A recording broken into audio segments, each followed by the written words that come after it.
අපේ ගෙදර පොඩි ෂොප් එකක් අපි ඕපන් කරා. දැන් මේ ඉන්නේ අලුත් පුදලාලි. මෙයා තමයි කෑම බිස්නස් එක බලන්නේ. නමුත් ඉතින් නිින්ද ගියොත් තමයි ප්‍රශ්නේ තියෙන්නේ ඈ. නිින්ද යන්නේ නැහනේ ස්කයි. නිින්ද යන්නේ නැතුව ඉන්න ඕනේ. ඒත් බෑ. භාගයට වැහිලා තියෙන්නේ. හිටගෙනත් නිින්ද යනවා. ඉතින් මොනා කරන්නද කොහොමද බිස්නස් එකක් කරන්නේ ඉස්සරහට? බෑනේ. කොහොම නිින්ද ගියොත් බෑනේ. දැන් මෙව්වා කීයද? ඈ මේක කීයද? ඒවට ඇස්සරලා බලනවා. කීයද මේක? ඈ කීයද මේක කියන්නකො මට ගන්න සල්ලි දීලා. නැත්නම් මේ කෑම එක කීයද? මේ පැකට් එක. දැන් ඇහැරෙන්නේ. අත තියෙනකොට බඩු වලට අත තියෙනකොට ඇහැරෙනවා නේ හොඳට. ඈ බඩු වලට අත තියෙනකොට ඇහැරෙනවා.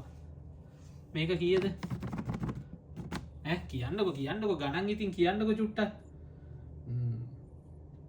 කඩේට කවුරුත් නැති වෙලාවට එහෙවෙලා නිින්ද යනවා. කවුරු හරි කඩේට ආපු ගමන් කෙලින්ම ඇහැරෙනවා. බලමු තව පාරක් අර ඔය ඇරුණේ ඇස් එහෙම කෑම බීම අරයි යනකොට ඔය ඇහැරෙන්නේ. ඔයාට කන්න නෙමෙයි මේවා විකුණන්න. හරිද? ක්‍රිස්මස් ඔෆර් ඈ. කවුරු හරි ඕන නම් මේකත් අරයි යන්න. මුදලාලිවත් අරන් ගිහිල්ලා කීයක් හරි දෙන්න අපිට.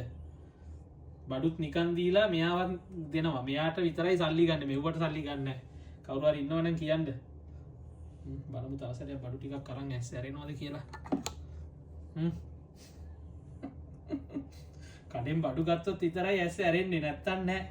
එහෙමනේ.